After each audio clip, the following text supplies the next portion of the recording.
नमस्कार। ताजमहल को शाहजहां ने बनाया, इस बात के कोई वैज्ञानिक साक्ष्य उपलब्ध नहीं है। और इस बात को लेकर और ताजमहल की रियल हिस्ट्री क्या है, या ताजमहल को किसने बनवाया, कब बनवाया, और ताजमहल वास्तव में एक हिंदू मंदिर है या वो मकबरा है, इस बात को लेके सुप्रीम कोर्ट में एक याचिका लगाई गई है। और सुप्रीम कोर्ट से ये दरखास्त की गई है, सुप्रीम कोर्ट से ये प्रार्थना की गई है कि सुप्रीम कोर्ट राज्य सरकार को ये आदेश दे कि राज्य सरकार एक कमेटी का गठन करे और वो कमेटी पूरी फैक्ट फाइंडिंग करे, डीप स्टडी करे, रिसर्च करे और देश के सामने रियल हिस्ट्री ऑफ ताजमहल को लाए। दरअसल इसी साल मई में इलाहाबाद हाई कोर्ट से एक पिटीशन डिसमिस हो गई। वो पिटीशन को सुप्रीम कोर्ट में चैलेंज किया गया है। दरअसल पिटिशनर ने इलाहाबाद हाई कोर्ट से यही मांग की थी कि एक कमेटी का गठन किया जाए जो कि फैक्ट फाइंड करके देश के सामने लाए, और दूसरा, ताजमहल में जो 22 कमरे बंद हैं उन कमरों को खोला जाए और उसकी रिसर्च की जाए, इसकी भी मांग की थी। तो हाई कोर्ट ने कोई भी मांग नहीं मानी। अब इस पिटीशन के तथ्यों पे आते हैं। तो दरअसल जो पिटिशनर है डॉक्टर रजनीश सिंह, उन्होंने एनसीईआरटी को एक एप्लीकेशन लगाई अंडर आरटीआई एक्ट और उनसे पूछा कि आप जो स्कूल की किताबों में पढ़ा रहे हैं कि ताजमहल को शाहजहां ने बनवाया और ताजमहल को बनाने में 22 साल लगे, उसके पीछे आपकी रीजनिंग क्या है, या उसके पीछे तथ्य क्या है, या आपने ये इंफॉर्मेशन कहाँ से दी। क्योंकि जो एनसीईआरटी की किताबों में पढ़ाया जाता है कि ताजमहल को बनाने में 22 साल लग गए, यहाँ से पत्थर आए, वहाँ से राजस्थान से पत्थर आए, और ये 1631 से 1653 के बीच में बन के तैयार हुआ। तो इन सब बातों के प्रमाण कहाँ से आपने लिए।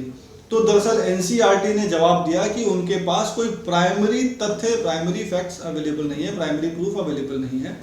प्राइमरी प्रूफ का अर्थ ये होता है कि अगर मैं कोई बुक लिख रहा हूँ तो या तो मैंने वो घटना खुद देखी हो, या फिर जिसने वो घटना देखी है उसने कोई किताब लिखी है, तो उसके किताब के रेफरेंस से मैं अपनी किताब लिख रहा हूं। तो ये होता है प्राइमरी सोर्स ऑफ इंफॉर्मेशन। तो अब बात ये आती है कि इन्होंने इंफॉर्मेशन ली कहाँ से, इस बात को ये बता नहीं पाए। तो जो पिटिशनर है उसने आर्कियोलॉजिकल सर्वे ऑफ इंडिया को आरटीआई लगाई। दरअसल जो अभी ताजमहल है उसकी देखरेख आर्कियोलॉजिकल सर्वे ऑफ इंडिया करता है, और जो एक आर्कियोलॉजिकल सर्वे का एक कानून है 1951 का, तो उस कानून के तहत जो है वो डिसाइड करता है, डिक्लेयर करता है कि ये हिस्टोरिकल मोन्यूमेंट है। तो हिस्टोरिकल मोन्यूमेंट डिक्लेयर करता है, और आप देखेंगे तो वहाँ पर एक सूचना पट लगा होता है, एक नोटिस बोर्ड लगा होता है जिसपे ये सब लिखा होता है कि कब बनवाया, किसने बनवाया, ये सारी इंफॉर्मेशन जो भी हिस्टोरिकल मॉन्यूमेंट होता है वहाँ पर लिखा होता है। अब बात ये आती है कि जो आर्कियोलॉजिकल सर्वे ऑफ इंडिया है उसने भी कोई सेटिस्फैक्टरी आंसर नहीं दिया, क्योंकि आप अगर तथ्यों पे जाएंगे तो आर्कियोलॉजिकल सर्वे ऑफ इंडिया 1991 में बना है, बट उससे पहले वो जिन डिक्लेरेशन को फॉलो कर रहे हैं वो पहले जो अंग्रेज जो हिस्ट्री लिख गया उसी हिस्ट्री को archaeological survey of India follow कर रहा है। यानी कि उसने अपनी कोई फैक्ट फाइंडिंग नहीं करी, अपना कोई रिसर्च नहीं किया। उसका रिसर्च भी एक थर्ड पार्टी जो रिसर्चर है, थर्ड पार्टी जो हिस्ट्री है उस पर बेस्ड है। तो पिटिशनर ने सुप्रीम कोर्ट में जो है, क्योंकि उसकी पिटिशन हाई कोर्ट में ऑलरेडी रिजेक्ट हो चुकी है, तो उन्होंने यहाँ पर जो अपील डाली है उसमें उन्होंने थोड़ा सा एंगल चेंज कर दिया, और उन्होंने जो यहाँ पर फंडामेंटल राइट को ले आए। और फंडामेंटल राइट है 19(1)(a), जो आर्टिकल 19(1)(a) है, वो फंडामेंटल राइट है, right to speech and expression. तो दरअसल सुप्रीम कोर्ट ने कई मामलों में ये निर्धारित किया है कि एक राइट होता है राइट टू नो। तो राइट टू नो जब सुप्रीम कोर्ट ने 2002 में, 2003 में, 4 में डिसाइड किया कि ये भी एक फंडामेंटल राइट है और ये इसी आर्टिकल 19 के अंतर्गत ही आता है, तो सुप्रीम उसके बाद ये right to information act Bharat सरकार ने बनाया, और ये कानून के तहत आज हम बहुत सारी जानकारियां सरकारी विभागों से ले पाते हैं। तो इसी इसी राइट टू नो को यहाँ पर आगे रखा गया है और ये बोला गया है कि जो देश है उसको ये जानने का अधिकार है कि राइट टू नो के अंदर एक ये भी अधिकार आता है कि right to know the real history. तो देश को जो रियल हिस्ट्री है उसको जानने का अधिकार है।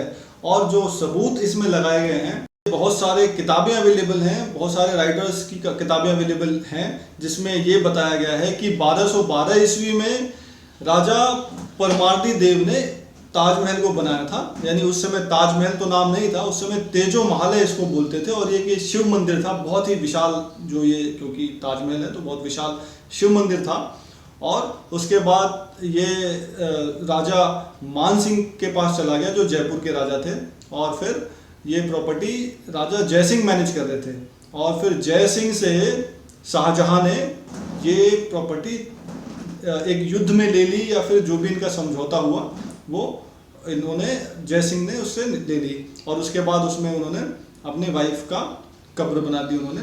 और ये भी बहुत ही बड़ा रहस्य है कि जो कब्र होती है वो दरअसल ज़मीन में होती है। तो ये सेकंड फ्लोर पे कब्र कहाँ से, कैसे कब्र लगा दी, कौन से लॉ में या कौन से मुस्लिम लॉ में कब्र सेकंड फ्लोर पे रखी जाती है, ये तो पता नहीं। तो आगे उनका कहना ये है कि जो हिस्टोरियन है पीएन ओक, और भी ऐसे बहुत सारे हिस्टोरियन हैं जिनका कहना ये है कि जो वहाँ पर 22 कमरे जो बंद हैं उसमें हिंदू मंदिर होने के सबूत मिल सकते हैं। हो सकता है कि अंदर मंदिर ही हो जो 22 कमरे अंदर बंद हैं। तो इसके लिए ये मांग की गई है कि एक कमेटी का गठन किया जाए और इसकी फैक्ट फाइंडिंग की जाए।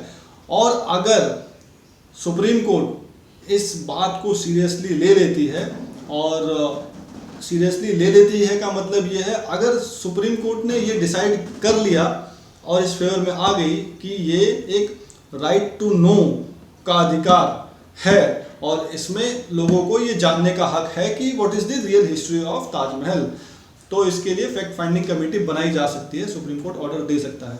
और अगर ऐसा हो गया तो यकीन मानिए कि ऐसा शॉकिंग, रॉकिंग और एक आश्चर्यजनक फैक्ट आपको सामने मिलेगा जब ये फैक्ट फाइंडिंग कमेटी स्टडी करेगी, तो बहुत ही शॉकिंग देश को नजर आएगा। धन्यवाद।